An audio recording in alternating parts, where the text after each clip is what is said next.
باتیں کریں گے مرشد سے ملنے کے بعد کیا باتیں کریں گے؟ یار پہلے تو اس کو دیکھیں گے، اس کے ہاتھ کو چھوئیں گے اور پھر جو ہے اس کو آگاہ کروں گا کہ بھائی کیا ہماری فیلنگ ہے. لیکن یہ ہے کہ اب میرے دل میں یہ ٹھنڈک ہے کہ مجھے وجدان سا ہے کہ میرا مرشد باہر آ رہا ہے، ٹھیک ہے نا، اور جلد باہر آ رہا ہے. اور جو لوگ نہیں چاہتے ہیں کہ وہ باہر نہ آئے، انشاءاللہ ان کے دلوں پہ وہ دال کیا کہتے ہیں، وہ دال پیستے ہوئے انشاءاللہ وہ باہر آئے گا. ہاں، مونگ دل کے تو وہ کر کے نا خان صاحب باہر آئیں گے، ہم الیکشن بھی لڑیں گے اور پی ٹی آئی جو ہے وہ کمران بن کے اس پاکستان پہ حکومت کرے گی. محترم چیف جسٹس صاحب اسلام آباد ہائی کورٹ کی عدالت میں 9 مقدمات تھے، جس میں شیخ سہیل صاحب ایڈیشنل سیشن جج اسلام آباد نے اسلام آباد کی سیشن ڈویژن میں 7 pre arrest bail chairman P T I کے جیل میں نظر بند ہونے کی وجہ سے عدم پیروی پہ خارج کر دی تھی، جس کے اگینسٹ فوجداری نگرانی ہم نے دائر کی تھی، جس پہ آج سماعت ہوئی. اور فاضل چیف جسٹس صاحب نے یہ ہولڈ کیا کہ چونکہ اس میں چند کیسز جو ہیں وہ ٹیررزم سے ریلیٹڈ ہیں جو ڈویژن بینچ کے سامنے لگے ہیں، تو لہذا جو فیصلہ ڈویژن بینچ کا ہوگا وہی سنگل بینچ میں فالو ہوگا. آج ہی چیف جسٹس صاحب کے سامنے میں نے سائفر کیس میں جو لا منسٹری کی نوٹیفیکیشن ہے، جس میں انہوں نے مقدمے کی سماعت اسلام آباد سے اٹک جیل منتقل کرنے کا حکم کیا ہے، اور جس کو میں نے چیلنج کیا تھا، اس پہ دلائل جزوی طور پہ ہوئے. عدالت کے سامنے میرا استدلال تھا کہ ایسا کوئی قانون نہیں ہے جس کے تحت وزارت قانون یا کوئی این او سی دے سکتی ہے یا وینیو کے چینج کر کے دوسرے صوبے میں ٹرائل کے احکامات صادر کر سکتی ہے. میں نے بار بار کہا کہ جو پراسیکیوٹر صاحبان 3 پراسیکیوٹر ایف آئی اے نے انگیج کیے ہیں، بڑے نامی گرامی وکیل ہیں، میں نے کہا کوئی ایک قانون کا حوالہ دے دیں، اگر نہیں ہے تو پھر جو ہے اس پہ عدالت عدالت جو ہے اس میں حکم امتناعی جو ہے صادر کر دے. تاہم عدالت نے یوں حکم کیا ہے کہ جو ابوالاسناد صاحب کی عدالت میں ضمانت جو پینڈنگ ہے اور جس کا انہوں نے اس ریٹ کا حوالہ دیتے ہوئے کوئی تنازع بنانے کی کوشش کی تھی، فاضل چیف صاحب نے آج حکم کیا ہے کہ اس ریٹ کے حوالے سے کوئی عدالت پریجوڈس نہیں ہوگی اور بیل پٹیشن کا جو ہے انڈیپینڈنٹ فیصلہ کرے گی. 12 تاریخ کے لیے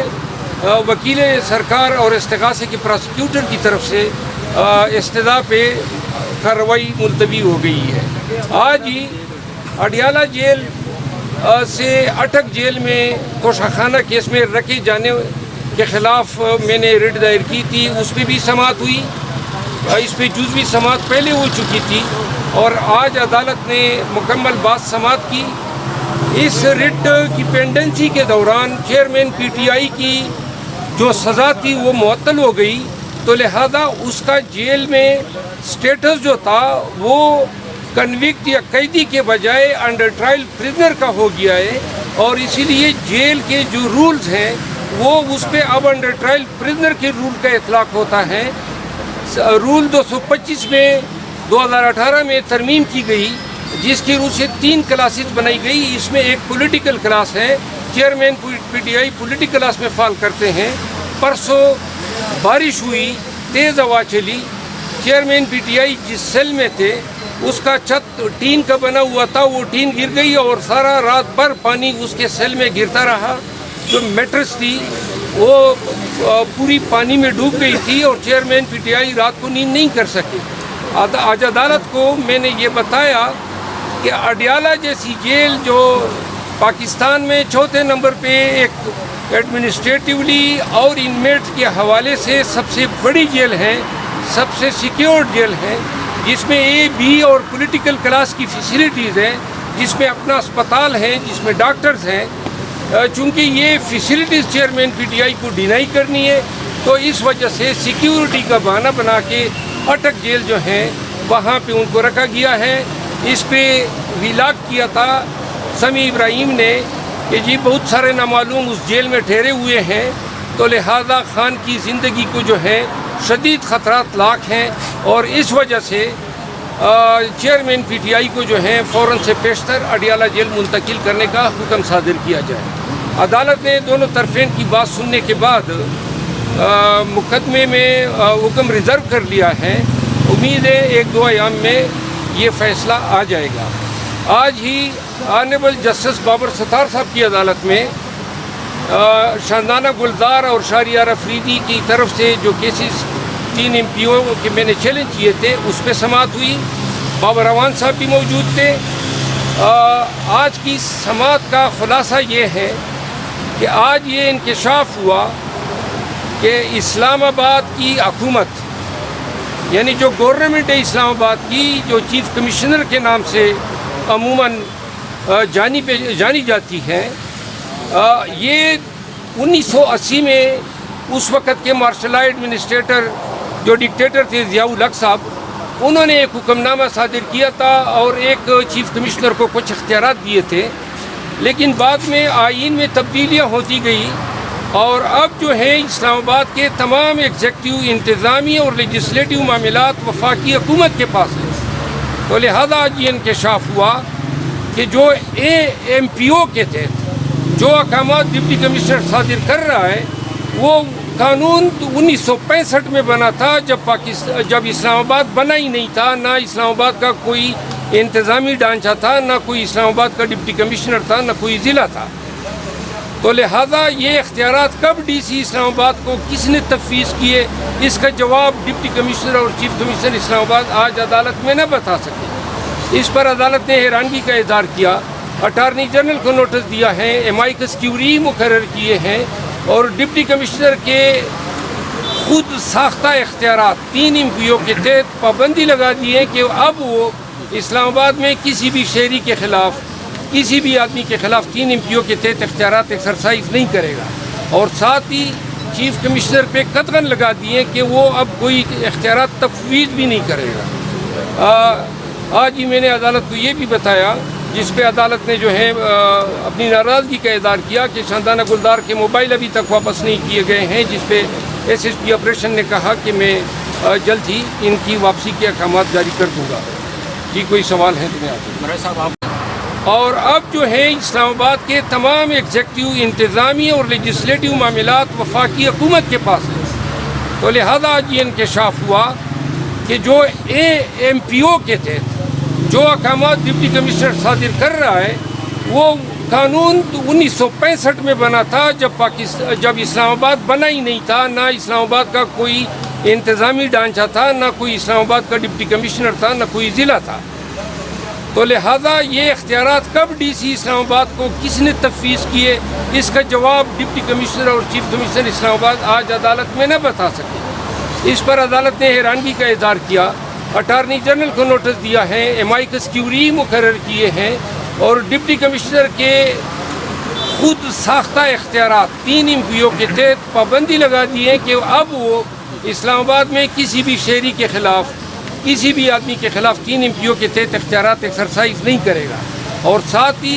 چیف کمشنر پہ قطعاً لگا دیے کہ وہ اب کوئی اختیارات تفویض بھی نہیں کرے گا۔ آج ہی میں نے عدالت کو یہ بھی بتایا، جس پہ عدالت نے جو ہے اپنی ناراضگی کا اظہار کیا کہ شاندانہ گلزار کے موبائل ابھی تک واپس نہیں کیے گئے ہیں، جس پہ SSP آپریشن نے کہا کہ میں جلد ہی ان کی واپسی کے احکامات جاری کر دوں گا۔ جی کوئی سوال ہے تو میں آپ مراد صاحب آپ کو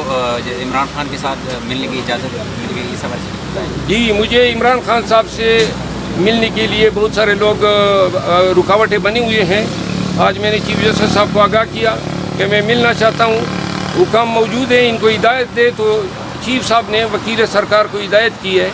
کہ میری ملاقات کل کے لیے فیسیلیٹیٹ کرا دیں۔ میں ان سے رابطہ کروں گا، اس کے بعد جو ہے کل میرا ارادہ ہے چیئرمین PTI سے ملاقات کرنا۔ سائفر کیس کے اہم سوال ہے، کیا آپ کو لگتا ہے کہ کل ضمانت ہو جائے گی خان صاحب کی سائفر اور کیس اس میں سر آپ نے دائرہ اختیار کو چیلنج بھی کیا ہوا ہے، کیا وہ درخواست آپ واپس لے رہے؟ اگر آپ واپس نہیں لیتے تو کیا اسپیشل عدالت میں کارروائی آگے بڑھتی ہوئی نظر آ رہی ہے آپ کو؟ جی میں نے آپ کو بتا دیا کہ آج یہی نقطہ میں نے عدالت کو گوشگزار کیا، ہائی کورٹ کو، کہ جو یہ ریٹ ہے، ریٹ کی پینڈنسی کے ساتھ ٹرائل کورٹ کا کوئی سروکار نہیں ہونا چاہیے۔ عدالت نے اسے اتفاق کرتے ہوئے اس کو منع کر دیا ہے کہ یہ ریٹ کی پینڈنسی جو ہے اس کے آپ کا کوئی تعلق نہیں ہے, آپ اپنی بیل کی پٹیشن ڈیسائیڈ کر دیں. سر خان صاحب کے سیل میں جس طرح پانی جاتا رہا اس دن جب رات کو بارش ہوئی ہے, تو سر اس حوالے سے چیف جسٹس صاحب کہا کہ یہ چیف جسٹس اسلام آباد ہائی کورٹ نے کیا کہا سر جب آپ نے ان سے یہ گزارش کی کہ ان کے ساتھ یہ مسئلہ ہو رہا ہے ان کو شفٹ کیا جائے؟ میں نے تو اس کو آگاہ کر دیا ہے کہ یہ حالات ہیں, چھت ٹپک رہی ہے, بارش کا پانی جو ہے وہ اس کے میٹرس میں سارا جو ہے سمو گیا, تو لہذا یہ حالات ہیں پاکستان کے سابق وزیر اعظم کی. وہ آپ سب یہ سوچیں نا, حکومت کو کیا پڑی ہے, یہ اٹک جیل میں بزید ہے, اڈیالہ نہیں لا رہی ہے, یہاں پہ اس کو عدالتوں میں پیش ہونا ہے, اپنی ضد کر رہی ہے, درمی کر رہی ہے عدالتوں کو. عدالت کا حکم تھا ابو الاسناد صاحب کا کہ 30 تاریخ کو ادھر پیش کریں, وزارت قانون درمیان میں ٹپک پڑی کہ جی ہم یہ حکم کرتے ہیں کہ آپ اٹک جیل چلے جائیں. اٹک جیل یہ اٹک دوسرے صوبے میں ہے, اسلام آباد ایک جداگانہ حیثیت ہے آرٹیکل 1 کے تحت, تو لہذا اسلام آباد کے مقدمات ملزمان کو پنجاب کی حکومت یا ان کے سرکاری افسران اپنے حکم ناموں سے اسلام آباد سے نہیں لے جا سکتے ہیں. یہ معاملہ جو ہے انشاءاللہ جلدی یہ جو آج آرڈر ریزرو ہوا ہے اس سے فیصلہ آ جائے گا. صاحب پی ٹی آئی کے فیصلے کون کر رہا ہے بطور سیاسی جماعت, کس کے ہاتھ میں اس وقت کمانڈ ہے پی ٹی آئی کی, اور کون فیصلے کر رہا ہے؟ پی ٹی آئی کے فیصلے کور کمیٹی کر رہی ہے, اور جو نارمل فیصلے ہیں وہ کور کمیٹی کر رہی ہیں. جو بھی اہم بات ہوتی ہے وہ چیئرمین پی ٹی آئی سے پوچھی جاتی ہے اور اس کے مشورے سے پھر جو ہے مزید اقدامات. سر پرویز الہی کے حوالے سے کیا کہیں گے جس طرح ان کو دوبارہ گرفتار؟ پرویز الہی کو جو گرفتار کیا گیا ہے اور عدالت کا لاہور ہائی کورٹ کا حکم نامہ آپ نے دیکھا, پھر آپ نے دیکھا ہمارے ہی ڈپٹی کمشنر صاحب نے اسلام آباد کے, اس نے جناب اسی روز کو 3 MPO جاری کر دیا کہ پرویز الہی کے رہائی سے اسلام آباد کو شدید خطرات لاحق ہیں. پھر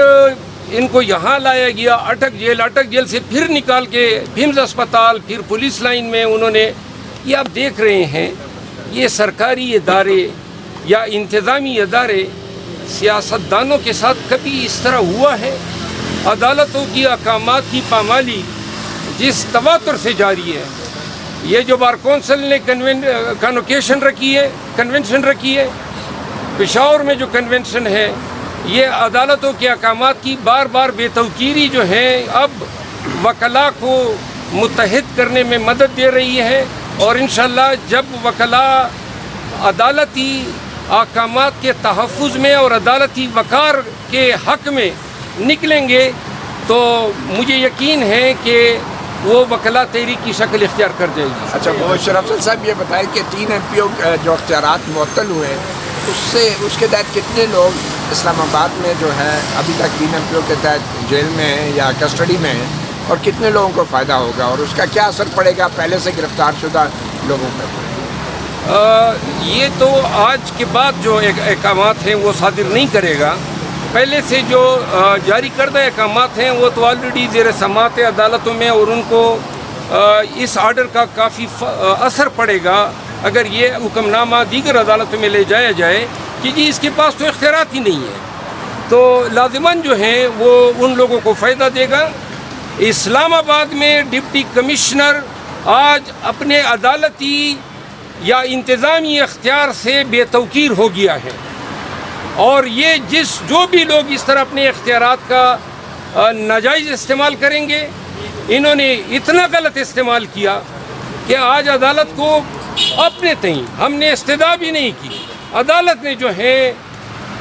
ڈپٹی کمشنر کو کہا کہ آپ آئندہ کسی شخص کے خلاف 3 MPO کا کوئی آرڈر جاری نہیں کریں. اس آرڈر کے خلاف اپیل ہو سکتی ہے؟ یہ انٹرم آرڈر ہے, کوئی اپیل نہیں ہو سکتی ہے. آپ کی NC بھی مجھے سمجھ آ رہی ہے.